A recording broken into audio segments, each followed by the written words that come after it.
दोस्तों बहुत ही अच्छा पंक्ति है, आप सुनेंगे ध्यान से। पंक्ति है कि चराती चरतो भगा। इसका मतलब क्या होता है पता है? चराती चरतो भगा, इसका मतलब होता है चलते रहने वालों का भाग्य हमेशा चलता रहता है। तो बस इसी तरह हमारी ज़िंदगी है, जब तक हम चलते रहेंगे हमारा भाग्य भी चलता ही रहेगा। बशर्ते अपने आप से खुद से ये वादा करना पड़ेगा हमें कि हमें अपने सफलता की पथ पर निरंतर चलते रहना, हमें अपने कोशिश नहीं छोड़नी है, हमें अपने प्रयास करते रहना है। एग्ज़ाम होंगे, रिजल्ट आएगा, अपना भी एक दिन नंबर आएगा। ठीक है। हेलो दोस्तों, बहुत बहुत स्वागत है आपका रियल एग्ज़ाम पे।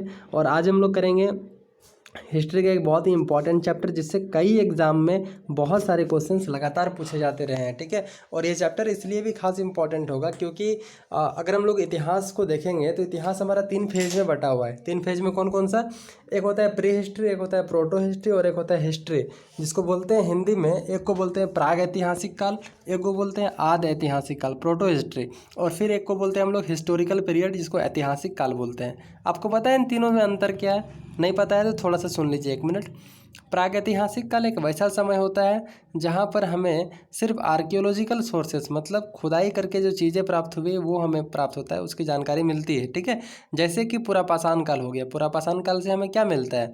सिर्फ और सिर्फ खुदाई करके ही पत्थरें वत्थरें मिलती है, तो उससे हम लोग अंदाज़ा लगाते हैं उस समय के लोग ऐसे रहते होंगे, ऐसे खाते पीते होंगे। ठीक है। फिर आता है हम लोग का प्रोटो हिस्ट्री, जिसको बोलते हैं आदि ऐतिहासिक काल। आद्यतिहासिक काल उसको कहते हैं जिस समय की जानकारी के लिए हमारे पास पुरातात्विक साक्ष्य और लिखित साक्ष्य दोनों उपलब्ध है, मतलब हमारे पास आर्कियोलॉजिकल सोर्सेस और रिटन डॉक्यूमेंट्स दोनों ही उपलब्ध है।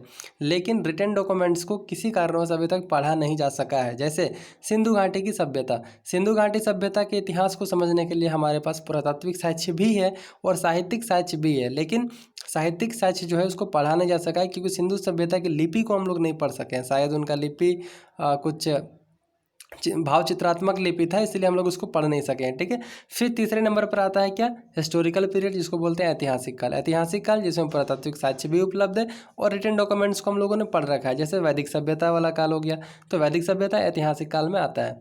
तो हमने आपको पढ़ाने का शुरुआत किया था सिंधु घाटी सभ्यता से। सिंधु घाटी सभ्यता से फिर हम लोग पढ़े वैदिक सभ्यता। वैदिक सभ्यता के बाद हम लोग पढ़े बौद्ध धर्म, जैन धर्म पढ़े, फिर महाजनपद काल वगैरह के बारे में भी थोड़ा सा देखें। ठीक है। बहुत ही डिटेल में मैंने आपको पढ़ाया हुआ है, एनसीईआरटी के साथ साथ अपने नोट्स बना करके भी पढ़ाया हुआ है। आप मेरे प्लेलिस्ट में जा करके देखिए, बहुत सारे वीडियोज़ मिलेंगे। ठीक है। और एम्बिशंस यही है कि किसी भी टॉपिक को पढ़ाए तो उस टॉपिक से रिलेटेड सारे चीज़ हमारे क्लियर हो जाए। ठीक है। तो आज हम लोग पढ़ेंगे इस चैप्टर में, क्या पढ़ने वाले हैं आपको मैं वो पहले बताता हूँ। ठीक है। जैसे कि हमारे यहाँ मौर्य वंश का शासन चलता है, तो मौर्य वंश का शासन जब यहाँ पे ख़त्म हो जाता है, उसके बाद कौन शासन करते हैं? ये सवाल आपके मन में उठता होगा, है ना, कि मौर्य वंश के पतन के बाद एक विशाल मौर्य साम्राज्य जिसकी स्थापना चंद्रगुप्त मौर्य करते हैं, जिसमें वर्तमान पाकिस्तान, अफ़गानिस्तान, भारत, इसके अलावा जो भूटान का एरिया है, ये सारा का सारा भाग सम्मिलित रहता है।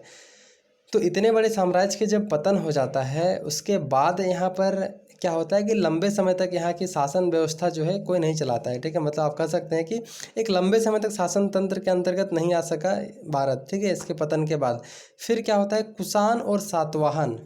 ठीक है। आप यहाँ पे देखेंगे फिर क्या होता है? कुषाण और सातवाहन, ये जो दोनों वंश है, इनके लोगों ने कुछ हद तक जो है यहाँ पर स्थिरता लाने का प्रयास किया। मतलब इन लोगों ने प्रयास किया कि कुछ जितना हो सके उतने लंबे समय तक जो है यहाँ अपने प्रशासनिक व्यवस्था को बनाए रखें। ठीक है। लेकिन इनका एक लिमिटेशन ये था कि ये सिर्फ और सिर्फ उत्तर और दक्षिण पार्ट्स तक ही सीमित थे, मतलब नॉर्थ इंडिया और साउथ इंडिया तक ही ये सीमित थे। ठीक है। तो इसी राजनीतिक विघटन का सामना करने के लिए भारत में जो है 3 नए राजवंशों का उदय होता है। भारत में मुख्य रूप से 3 नए राजवंशों का उदय होता है। कौन कौन? तो मध्य प्रदेश के पश्चिमी भाग में नागशक्ति, दक्षिण में वाकाटक और पूर्वी भारत में गुप्त वंश। ठीक है। 3 देख लिया आप, कुषाण सातवाहन देख लिए, लेकिन ये सिर्फ 2 पोर्शन में लिमिटेड थे। कहाँ कहाँ? उत्तर और दक्षिण भारत में। इसके चलते भारत में जो है 3 नए राजवंशों का उदय होता है। कौन कौन से होते हैं? तो मध्य प्रदेश इलाका में नागशक्ति, दक्षिण में वाकाटक और पूर्वी भारत में गुप्त वंश। अब आपको बता दें कि आगे चलकर इन तीनों राजवंशों में गुप्त वंश जो है अपनी एबिलिटीज़ और अपनी सैनिक क्षमता और अपनी कुशलता के कारण जो ये सबसे इम्पॉर्टेंट बन जाता है। ठीक है। तो अगर आप नए हैं तो चैनल को सब्सक्राइब करके प्लीज़ बेल आइकन को प्रेस कीजिए, दोस्तों के साथ शेयर कीजिए, क्योंकि चैनल थोड़ा सा नया है, प्लीज़ सपोर्ट कीजिए, ठीक है।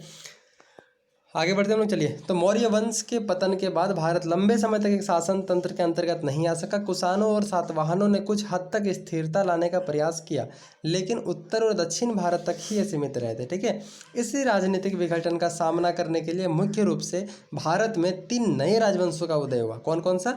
नागशक्ति, वकाटक और गुप्त वंश। क्लियर है? आगे बढ़ते हैं। कालांतर में, मतलब समय बीतता जाता है, फिर क्या होता है, ये जो गुप्ता लोग होते हैं इन्होंने अपनी सैनिक क्षमता और कूटनीति के बल पर अपना समर्थक और अधीनस्थ बना लिया।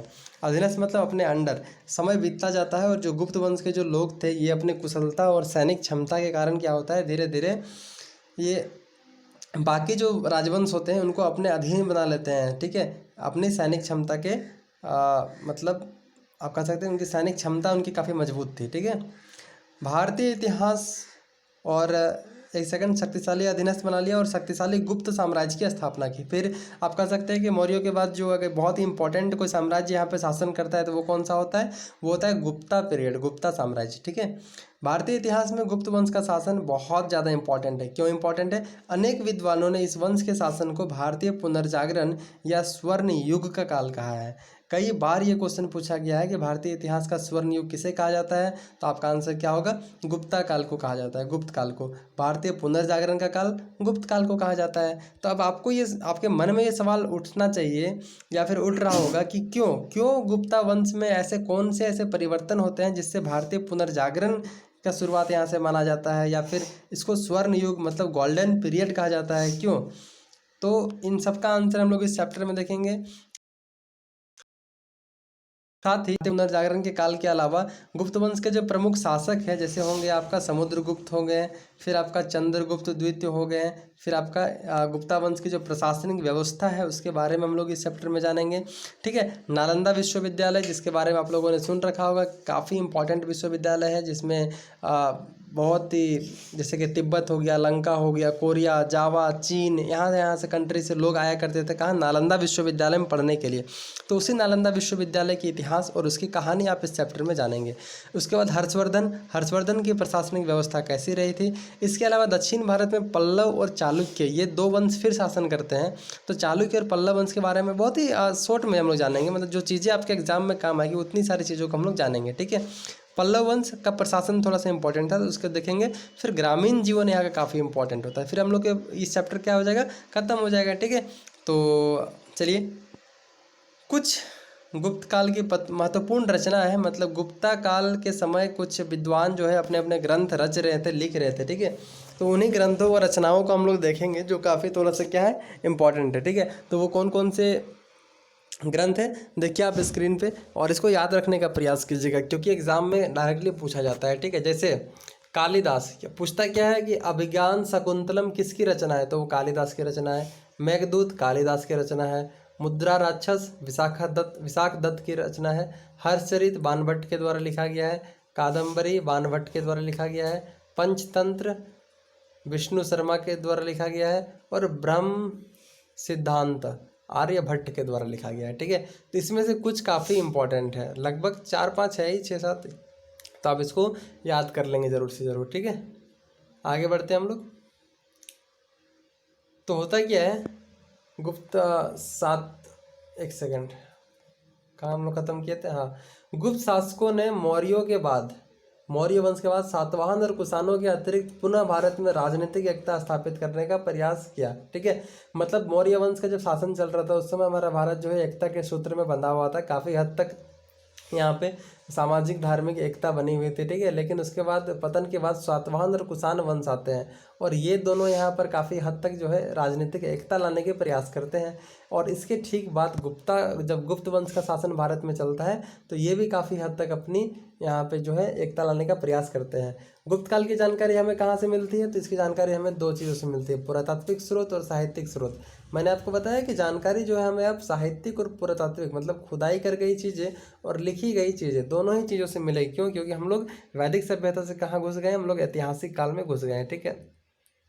समुद्रगुप्त की ये कुछ सिक्के हैं जहाँ पर उनको बीना बजाते हुए दिखाया गया था। इससे पता चलता है कि संस्कृति का पता चलता है। ठीक है, समुद्रगुप्त के बारे में थोड़ा सा पढ़ते हैं क्योंकि एक बहुत ही इंपॉर्टेंट रूलर है। समुद्रगुप्त एक महान विजेता और पराक्रमी शासक था। इसे भारत का नेपोलियन भी कहा जाता है। तो क्वेश्चन क्या बनता है, भारत का नेपोलियन किसे कहते हैं? तो आपका आंसर क्या होगा, समुद्रगुप्त को कहा जाता है। समुद्रगुप्त ने गुप्त राज्य की शक्ति और प्रतिष्ठा में बहुत ही वृद्धि कर इसे एक साम्राज्य के रूप में स्थापित किया। ठीक है, हरिसेन की प्रयाग प्रशस्ति से समुद्रगुप्त के कार्यकलाप का पूर्ण विवरण प्राप्त होता है। देखिए, हरिसेन का जो है प्रयाग में एक प्रशस्ति है जिसमें समुद्रगुप्त के कार्यकलाप, इनके कार्यक्रमों का विवरण दिया हुआ है। ठीक है, इसमें समुद्रगुप्त को महान योद्धा, विद्वान, एक कवि के रूप में प्रशंसा की गई है। समुद्रगुप्त ने साम्राज्य की स्थापना के अतिरिक्त प्रशासनिक व्यवस्था कायम कर पूरे साम्राज्य में सुख और शांति का राज्य स्थापित किया। तो आप अंदाज़ा लगाइए कि समुद्रगुप्त जो है सिर्फ एक शासक ही नहीं बल्कि एक संतुलित शासक थे। मतलब अपने राज्य में प्रशासनिक व्यवस्था, राजनीतिक एकता, साथ ही धार्मिक सहिष्णुता को बनाए रखना इनका परम लक्ष्य था। ठीक है, अब हम लोग पढ़ेंगे चंद्रगुप्त द्वितीय के बारे में। समुद्रगुप्त के बाद जो गुप्त वंश का शासक होता है सबसे बढ़िया, वो कौन होता है? वो होता है चंद्रगुप्त द्वितीय को माना जाता है। शासक बनने के बाद इनको जो है विक्रमादित्य की उपाधि धारण की। तो आप कंफ्यूज नहीं कीजिएगा, चंद्रगुप्त द्वितीय को ही क्या बोलते हैं? विक्रमादित्य कहा जाता है। ठीक है, चंद्रगुप्त द्वितीय ने अपने साम्राज्य का विस्तार जो है सैन्य अभियान और वैवाहिक संबंध बनाकर किया। प्राचीन काल में होता क्या था कि अगर हमको अपना साम्राज्य बढ़ाना है, अपना एरिया बढ़ाना है, तो हम दो चीज़ कर सकते हैं। या तो अपने सैनिक अभियान निकाल करके दूसरे जो राजा है उनको हरा करके उनके राज्य को अपने राज्य में शामिल कर लेंगे, या फिर हम उस राज्य की राजकुमारी के साथ शादी या विवाह स्थापित कर लेंगे। तो इससे क्या होगा, हमें जो है उस राज्य में भी कुछ हिस्से मिल जाएंगे। ठीक है, वह एक वीर योद्धा, साम्राज्य निर्माता, कुशल प्रशासक, निपुण कूटनीतिज्ञ के रूप में प्रसिद्ध है। महाकवि कालिदास चंद्रगुप्त द्वितीय के दरबारी कवि थे। तो ये बात बहुत ही इंपॉर्टेंट है कि कालिदास किसके दरबारी कवि थे? तो चंद्रगुप्त द्वितीय के थे। चंद्रगुप्त द्वितीय कौन था? तो समुद्रगुप्त के बाद गुप्त वंश के एक बहुत ही महत्वपूर्ण प्रशासक रहे थे। अब पढ़ते हैं कि गुप्त वंश की प्रशासनिक व्यवस्था क्या रही थी और क्यों इतना खास रही थी। गुप्त काल में राजा शासन का प्रधान होता था। राजा जनरली क्या होता था? अंतिम निर्णय राजा लेता था। राजाओं को यहाँ पर कुछ उपाधि दिया गया था जिसको महाराजाधिराज कहते थे। क्लियर है? राजा की सहायता के लिए एक मंत्री परिषद होता था। राजकाज में राजकुमार भी उसकी सहायता करते थे। जो राजकुमार होते थे वो राजाओं की सहायता करते थे।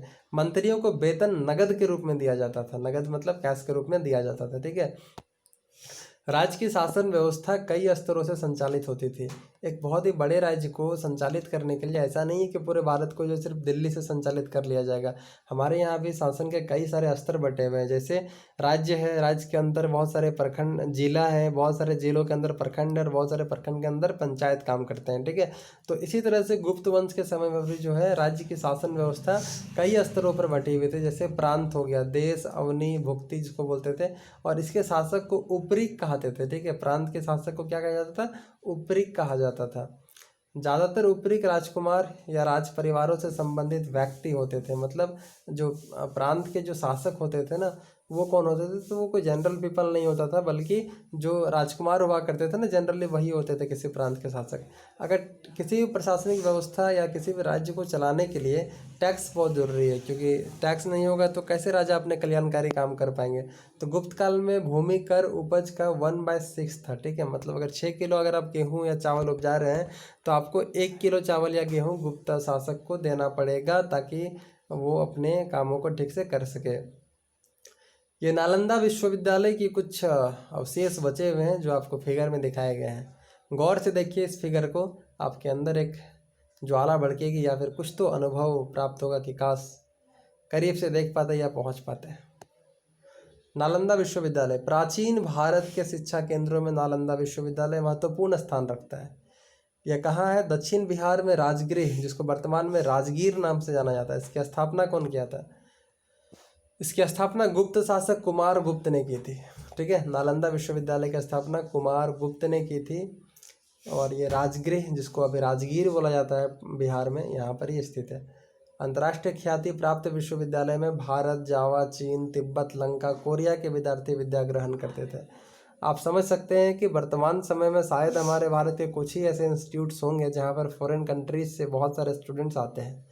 प्राचीन भारत की ये बात हो रही है जिस समय चाइना हो, जावा हो, तिब्बत, श्रीलंका, कोरिया से स्टूडेंट्स आते थे हमारे नालंदा विश्वविद्यालय में पढ़ने के लिए। मतलब आप ये इस बात का इमेजिन कर सकते हैं कि हमारी प्राचीन शिक्षा व्यवस्था और विश्वविद्यालय कितने उन्नत अवस्था में काम कर रहे थे।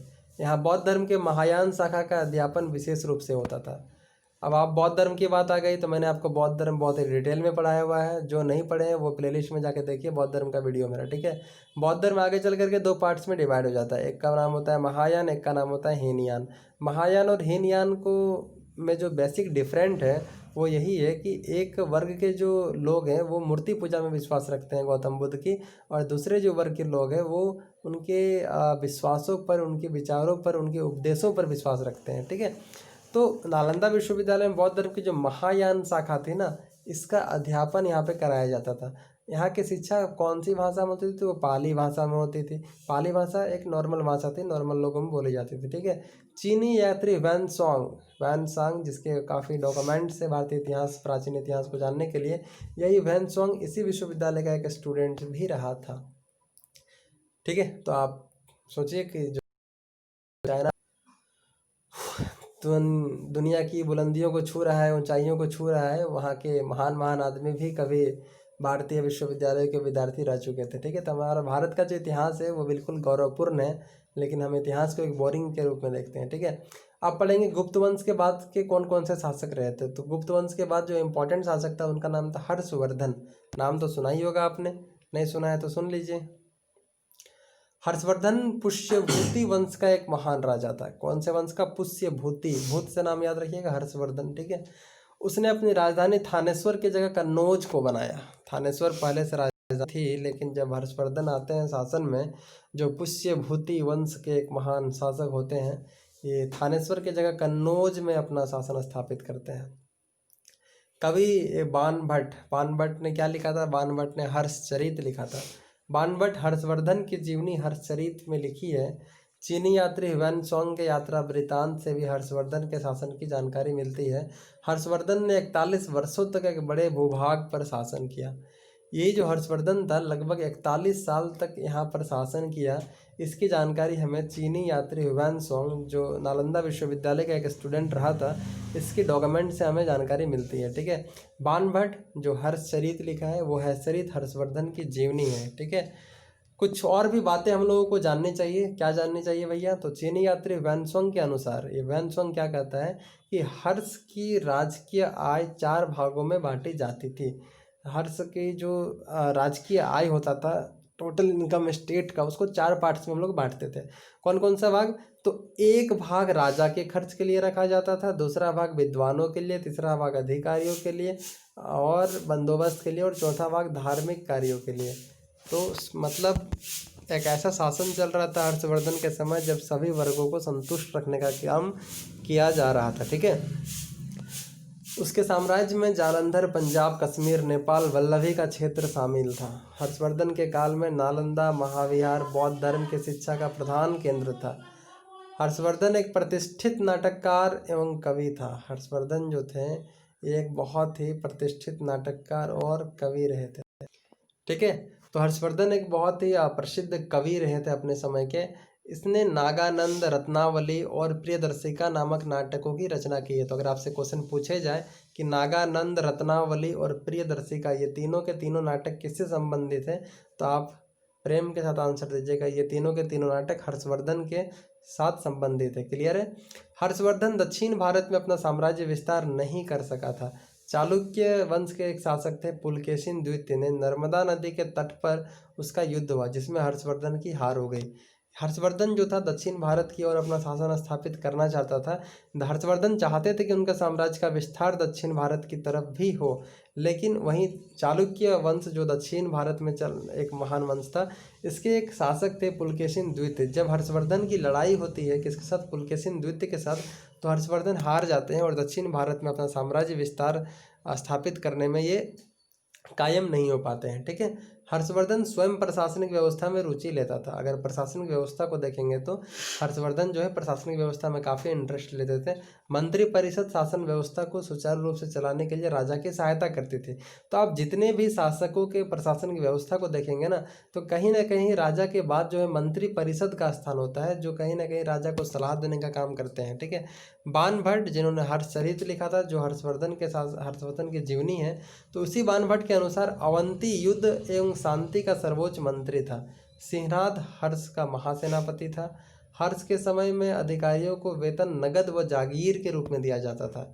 ठीक है। हमने इससे पहले की जो प्रशासनिक व्यवस्था थी गुप्ता पीरियड, उसमें हम लोगों ने देखा कि जो वेतन दिए जाते वेतन के रूप में दिए जाते थे अधिकारियों को। ठीक है। लेकिन यहाँ पे जो है वेतन वो जागीर के रूप में दिया जा रहा है। जागीर का मतलब होता है जमीन का एक टुकड़ा। ठीक है। राजस्व के स्रोत में 3 प्रकार के करों का उल्लेख मिलता है, भाग, हिरण्य और बलि। हम लोगों ने गुप्ता वंश के शासन को देखा, जहाँ पर कर के रूप में जो है कृषि का उपज का 1/6 पोर्शन लिया जाता था। लेकिन अगर हम लोग देखेंगे हर्षवर्धन के शासनकाल को, तो हर्षवर्धन के शासनकाल में जो कर है वो 3 रूप से में लिए जाते थे, जिनका नाम था भाग, हिरण्य और बलि। प्रशासन की सुविधा के लिए हर्षवर्धन ने साम्राज्य को कई प्रांतों में विभाजित किया था। प्रायः सभी शासकों ने अपने साम्राज्य को कई प्रांतों में विभाजित किया था, जो हम आज के वर्तमान भारत में भी देख सकते हैं। अब आप ही बताइए कि एक बहुत बड़े एरिया को एक पॉइंट से शासन करना क्या उचित है? नहीं है। तो हम लोग क्या करेंगे, छोटे छोटे पार्ट्स में डिवाइड करके वहाँ पर अलग अलग ऑफिसर्स की नियुक्ति कर देंगे, जो उस एरिया के प्रशासनिक व्यवस्था को अपने कंट्रोल में रखेंगे। ठीक है। इन प्रांतों को भुक्ति कहते थे। जो प्रांत बांट के रखा था इन्होंने, उन प्रांतों को क्या कहा जाता था? तो इन प्रांतों को भुक्ति कहा जाता था। ठीक है। ये कैलाश मंदिर है, आप इस मंदिर को देखिए। आगे हम लोग पढ़ेंगे दक्षिण भारत में पल्लव और चालुक्य वंश, लेकिन इसको हम लोग नेक्स्ट वीडियो में पढ़ेंगे, तो लंबा वीडियो हो जाएगा। तो उम्मीद है आपको वीडियो अच्छा लगा होगा, और ऐसे ही और वीडियोस देखने के लिए बने रहिए हमारे साथ रियल एग्ज़ाम के साथ। ठीक है। Thank you.